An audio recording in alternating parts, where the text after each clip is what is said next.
ng awitin, isang awit ng pagtatalaga mga kapatid na sinasabi natin sa ating Panginoon, hanapin mo ako, ako ay doroon kasama mo. At mga kapatid, nawa ngayong umaga, lahat po na naandito sa lugar na ito, ang ating pong damdamin ay ganun din po ano po. Mga kapatid, tumanda na tayo sa ganitong pananampalataya. Marami na po tayong iniwan. Marami tayong tinalikuran. And for what? For what purpose? This is the purpose, mga kapatid. That when Jesus comes, we will all be there. Amen. So ito po ang gusto nating makita, gusto nating maranasan every time na tayo po ay nakikisangkot sa pananambahan. Pag sinabi ko pong nakikisangkot, we are engaging in worship. We are not just a passive listeners, nakaupo, tinitingnan kung okay ba o hindi, then wala lang. But every time that when you realize that in every worship, God is in the midst of us, iba ang ating magiging damdamin. Then after the worship service, pauwi na tayo, sabihin natin sa ating mga sarili, sa lugar na yon, God has talked to me. Yung gusto natin maging karanasan, we're not just, hindi na po tayo nag-spend ng few hours na boring, masakit sa puwet, hindi mo alam kung paano ka uupo. But because God's presence is felt during the worship, isang malaking kapakinabangan. And we are very happy today. Alam niyo kung bakit? Aside doon sa organization ng GOB Gabriel as a company, meron po tayong Santa Cena. At alam niyo po mga kapatid, habang binabalikan ko yung karanasan ng bansang Israel, for every major victory, mga great happenings sa kasaysayan ng bansang Israel, there was a dedication, a prayer and fasting, at ang pag-dedicate ng ating mga sarili.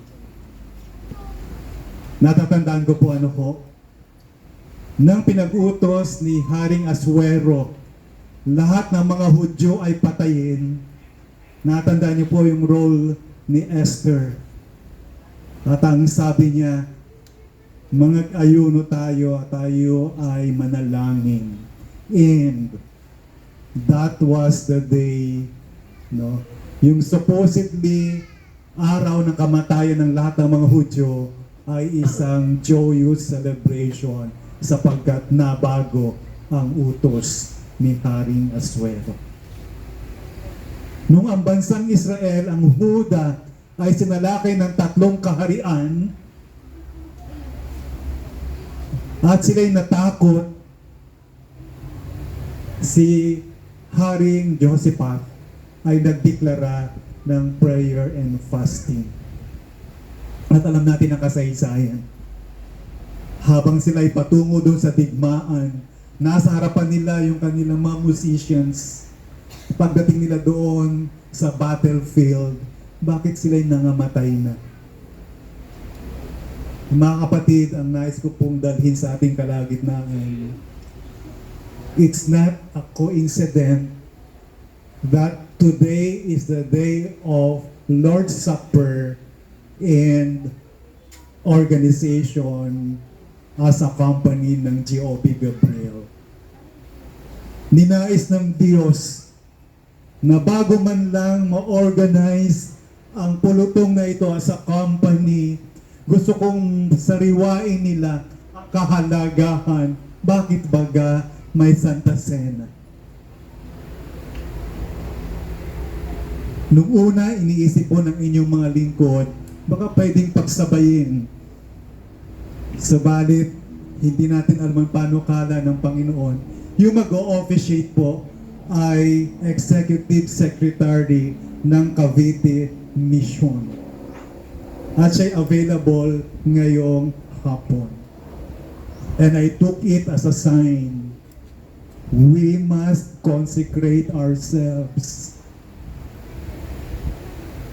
Nasa isang mahalagang kasaysayan ng G.O.B. Gabriel, narito ang presensya ng kanyang mga kaanib na consecrated. At ako'y natutuwa ngayong umaga na tayo po ay sama-samang magtatalaga ng ating mga sarili, ihahanda na mamayang hapon kapag itinalaga ang pulutong na ito, kasamang naitalaga ang mga kaanib.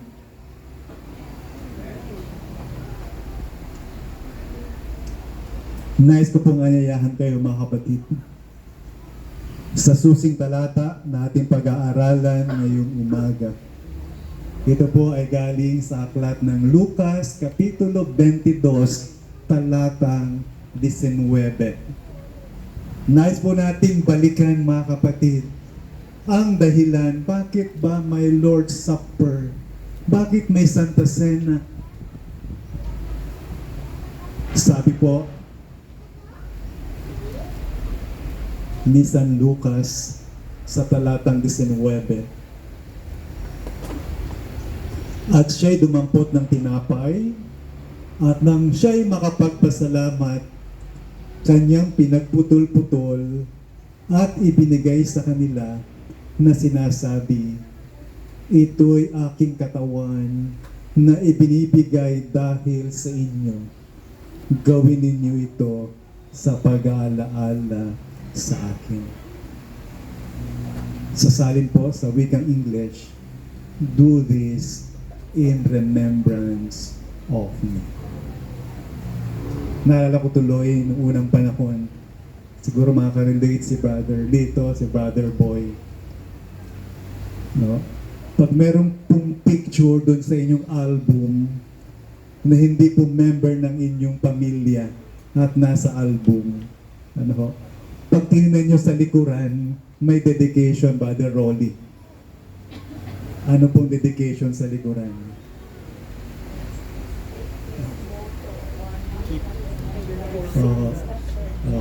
Keep this photo as a simple remembrance of me. Ayan. At bahala na po kayo kung kaninong picture itong tinitingnan ninyo. Ano? Basta't ibinibigay upang maalala mo ako. At ngayong umaga mga kapatid, gusto po natin na bago tayo kumain ng tinapay at uminom ng ubas, alam natin bakit natin ginagawa ang mga bagay na ito. Sabi ng Panginoong Jesus, do this in remembrance of me. Mamaya, gusto natin na habang tayo po ay nakikisangkot sa Santa Cena, ginagawa natin sa pag-aalaala sa ating Panginoong Jesus. At alam niyo po mga kapatid, ang mga katagang ito na sinulat ni San Lucas ay ginamit po ni Apostol Pablo sa kanyang sulat sa mga taga-Korinto. Ito po ay masusumpungan natin sa chapter 11 ng 1 Corinthians verses 21 to 29. Mga kapatid, ano po? Ito po yung gusto kong pagkukulan natin ng pansin at kukuha po tayo ng 3 leksyon galing po sa mga talatang ito. Samahan niyo po ako mga kapatid sa pagbukas ng banal na kasulatan sa aklat ng sulat ni Apostol Pablo sa mga taga-Korinto. Unang sulat po, chapter 11, verses 23 to 29. Bakit ko po kayo hinihilingan na basahin ito sa ating mga banal na kasulatan? There is power in the Word of God. Maaring iba ang sasabihin ko, mga kapatid.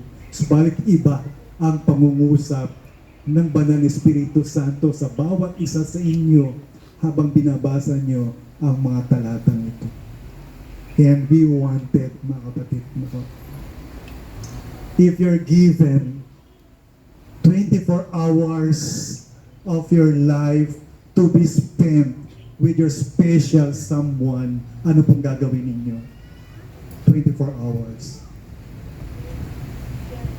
Ang gagawin po ninyo, i-maximize nyo yung oras.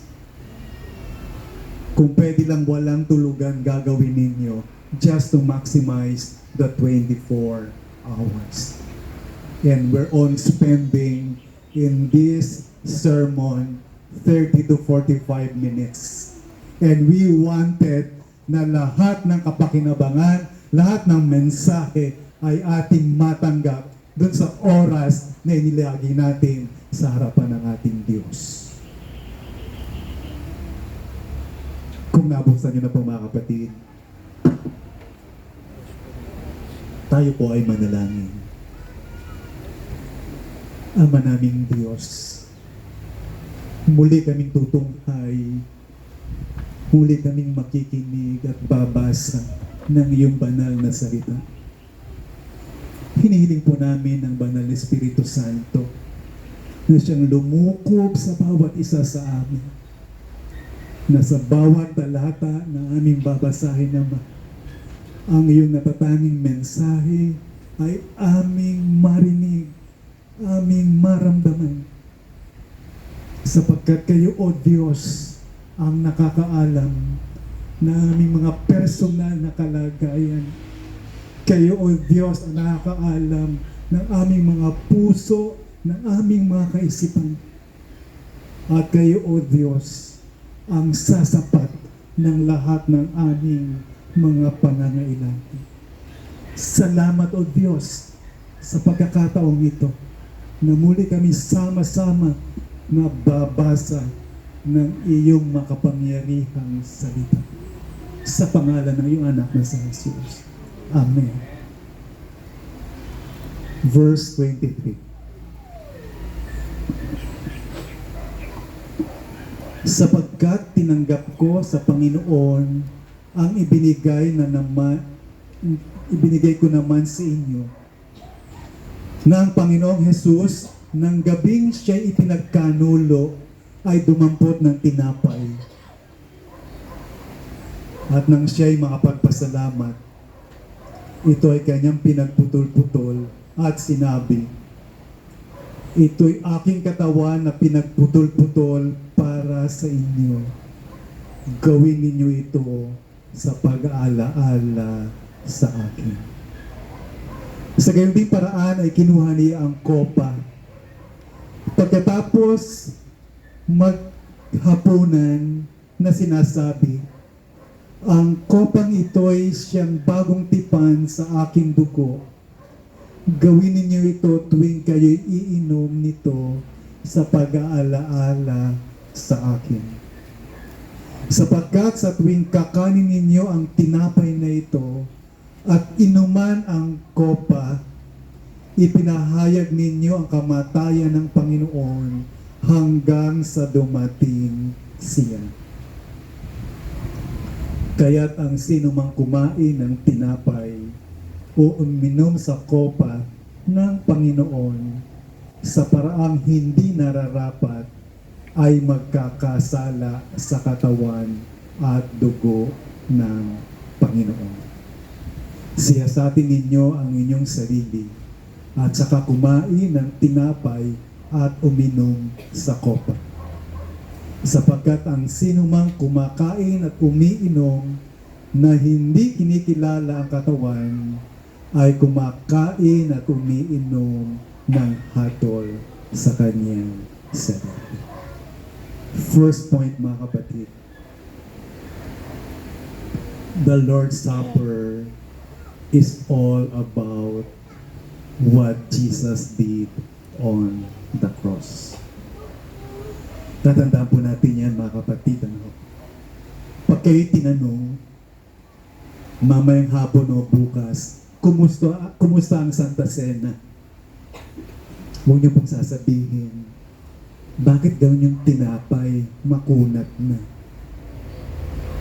At alam mo, Brad, ang liit nung baso na nabigay sa akin, bitin yung katas ng ubas.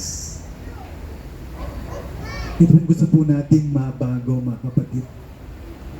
Na pag tayo tinanong afterwards, sasabihin natin, God has made me change my mind.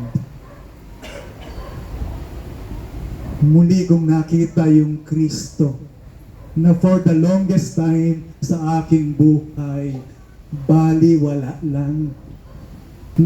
Even the Sabbath day, the Sabbath worship is just a formality. Dati-rati, bagong binyagan, excited ako. Kung may mauuna dyan sa makapatiran, ako yun. Wala pa akong chance. Nilalakad ko lang. But now, wala na excitement. Kaya po pag binalikan natin itong Santa Cena, it's all about what Jesus did on the cross. For whom? Para kanino? It's for us. It's for you. Para sa iyo to. And, mga kapatid, pag nakita natin ang sabi ng Panginoong Jesus, ang tinapay na ito ay kumakatawan, no, sa aking katawan na nabayubay doon sa krus. At ang katas ng ubas na ito'y kumakatawan sa dugo na dumanak doon sa Mount Calvary. And who would ask, what is it for me? Eh, ano ngayon sa akin? The answer is, Jesus did that for you.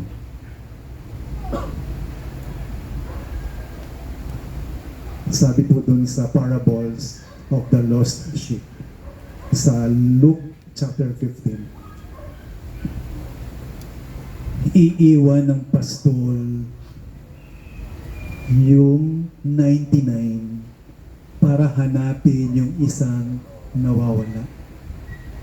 Mga kapatid, sabi nila, it may seem illogical, impractical. Safe na yung 99 ko, iiwanan ko pa ba para hanapin yung iisang yun? Di ba? Hayaan mo na. Ang tawag namin doon ay loss of the trade. May bad debts, Brother Peter. But if that one sheep is you, then it's amazing. Ay, diba? Ang problema lang natin, mga kapatid, hindi natin matanggap. Even though matagal na tayong mga mananampalataya, hindi natin matanggap na yung kamatayan ni Kristo ay gagawin niya solely for me. So mamaya, mga kapatid, habang tayo ay nagsasalo-salo sa tinapay at ubas, let us think that we're doing this in remembrance of what Jesus did on the cross just for me, just for you. Second point, mga kapatid.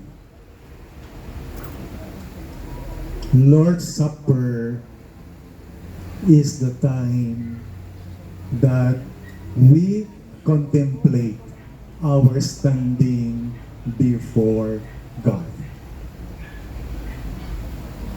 Ang sabi po sa verse 27, kaya't ang sino mang kumain ng tinapay o uminom sa kopa ng Panginoon sa paraang hindi nararapat ay magkakasala sa katawan at sa dugo ng Panginoon. And verse 28 ang sabi po mga kapatid, siyasatin ninyo ang inyong sarili. Mga kapatid, ano po, there is a curse. Mamaya, sa verse 29, mapansin niyo po ano, may sumpa. If you take the bread and the wine ng hindi nararapat. Ano yun mga kapatid? Minsan may narinig po ako, sabi niya, Brother Alex, hindi ako magjo-join sa Santa Cena kasi meron akong kasalanan sa aking buhay. Hindi ako karapat-dapat. Kasi sabi ng Biblia, no, sa verse 27, pag nag-take ka na hindi ka karapat-dapat, mayroong sumpa. Maaaring may katwiran mga kapatid.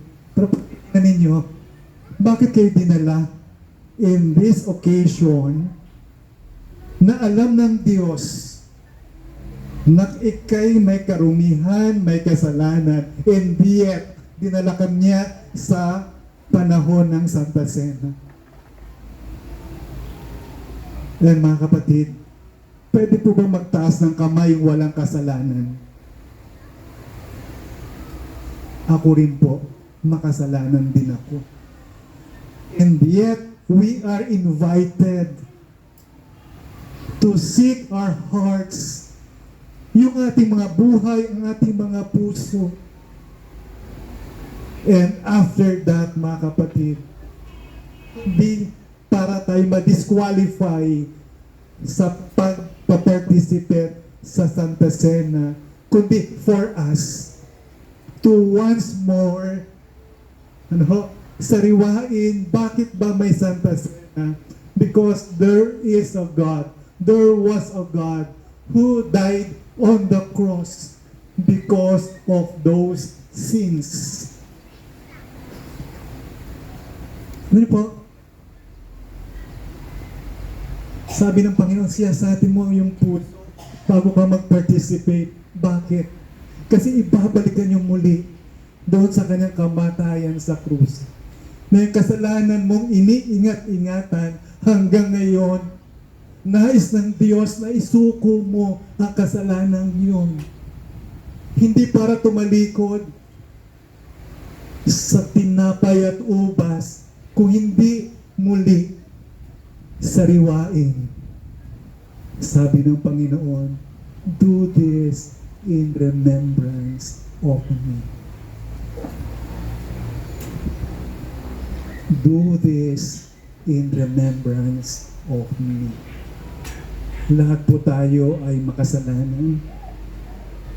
Kung iniisip mo na maliit lang yung kasalanan mo, kumpara doon sa kapatid mo, still kasalanan. At ngayong umaga, whatever it is, maaari ikaw lang nakakaalam, siyasatin mo ang iyong puso at muli nating idulog sa ating Panginoon. Dalangin ko ngayong umaga mga kapatid, walang sino man na hindi magpa-participate dahil iniisip niya sa kanyang sarili, siya'y makasalanan. Pag inisip natin yung ganon mga kapatid, winawalang halaga natin yung sakripisyo na ginawa ng Diyos doon sa bundok ng Kalbaryo. What we should do is to surrender our lives to Jesus. Panginoon, makasalanan ako. Panginoon, maraming beses na gusto kong bumitaw sa masamang bisyong ito. At ngayon, Panginoon, muli akong lalapit sa iyo. In the past, Lord, yung mga paglilingkod ko, hap-hap lang. Ano niyo po, hap-hap? Mabuti po sa Gabriel ay whole day ang programa. Hap-hap lang. Actually, totoo niyan, Brother Alex. Second service lang talaga ako dumadalo pag araw ng Sabado. I need not know that. Hindi ko kailangan yan, mga kapatid. Talk to God about it. And as you partake the bread and the wine, bago na ulit. Panibagong pasimula sa ating mga buhay. And alam niyo mga kapatid, sabi ko kanina, every major event sa Bible, laging mayroong consecration. Inanyahan po bawat isa, member ka man ng Gabriel, or you wanted to witness the organization of Gabriel as a company, please join us in consecrating ourselves for that great event. Point number 3, mga kapatid. Ang sabing gano'n, sapagkat ang sino mang kumakain at umiinom na hindi kinikilala ang katawan ay kumakain at umiinom ng hatol sa kanyang sarili. Mamaya pong konti, mga kapatid, magpo-proceed tayo sa ating Santa Cena. Brother Alex, bakit ang hali? Kala ko ba supper?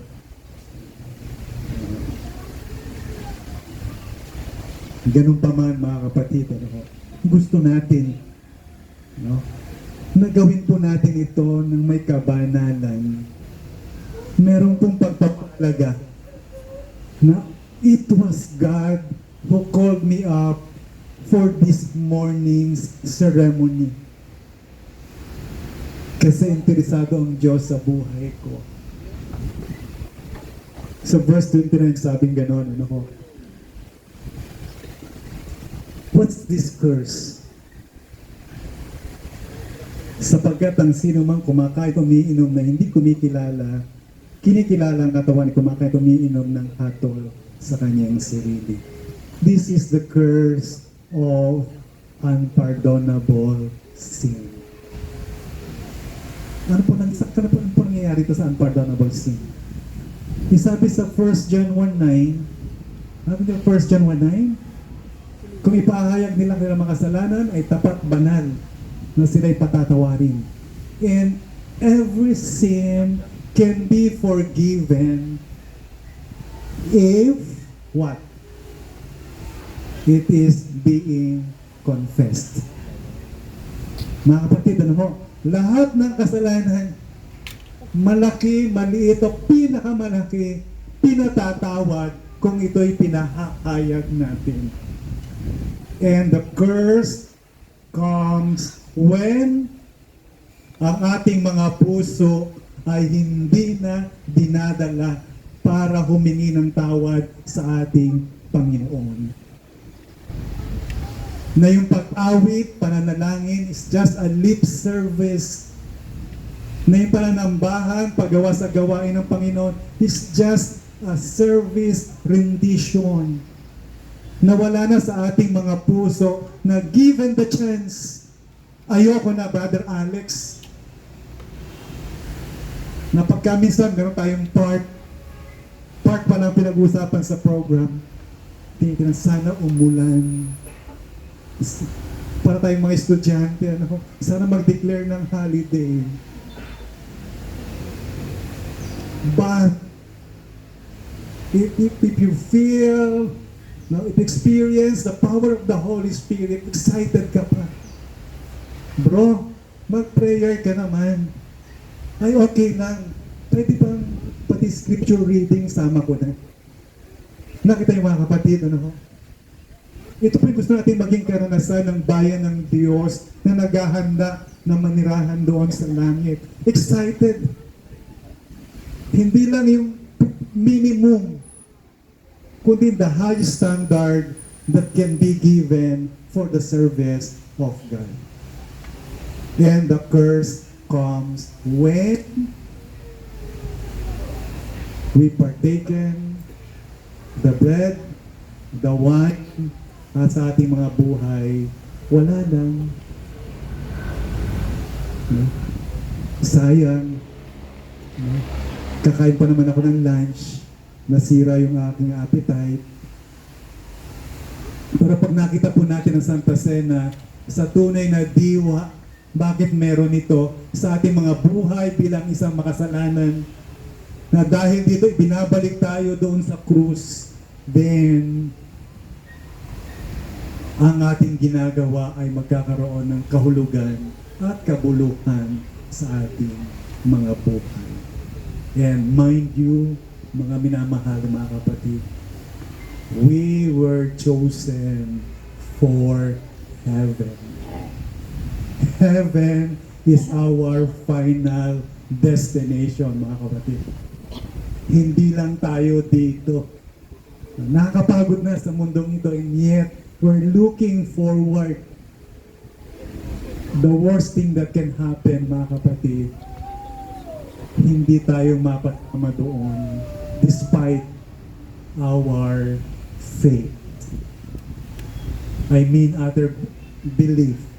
Despite being Seventh-day Adventists, hindi tayo makakapasok doon sa langit. That's the worst thing that can happen. Sabi sa Matthew 7:22, magsilatayo kayo, hindi ko kayo nangakikilala. Sana po mga kapatid, ito pong tatlong puntos na ito, habang tayo naguhugasan ng paa, habang tayo dumadako sa pagkain ng tinapay at pag-inom ng katas ng ubas, lagi nating alalahanin ang Panginoong Diyos. Ano ang kanyang binanas? For whom? Sa isang sinner na katulad ko. Na katulad mo. And that one who died on the cross, He is God. Gusto ko pong sabihin mga kapatid, ganun ka pinahalagahan ng Diyos. Ikaw na makasalanan, mayroong namatay para sa iyo. Last verse po mga kapatid. Romans 5:8. Marami ba po sa inyo ay sa ulado na po ang talatang ito? So nais ko rin pong basahin ng paulit-ulit ito. At nais ko pong damhin natin ang sinasabi ng talatang ito. Tayo, isang makasalanan at may isang Diyos nang namatay alang-alang sa atin. Romans 5:8. Subalit, pinatutunayan ng Diyos ang kanyang pag-ibig sa atin, na nung tayo'y mamakasalanan pa, si Kristo ay namatay para sa atin. When we were yet sinners, Christ died for us. Sana po mamaya, let's do this Lord's Supper in remembrance of God, in remembrance of what Jesus did on the cross for us. Pagpalain po tayo ng Panginoon. Sa bahaging ito ay inaya po natin ang ating mga deacons, deaconess. Tutulungan po tayo doon sa tubig, sa palanggana at towel. Tayo po ay maghuhugasan ng paa. Maaaring maramdaman ninyo mga kapatid, malamig ang tubig. So be it. Just think about Jesus. Paano siya napako doon sa krus. Gawin po natin ng tahimik at ng may kabanalan.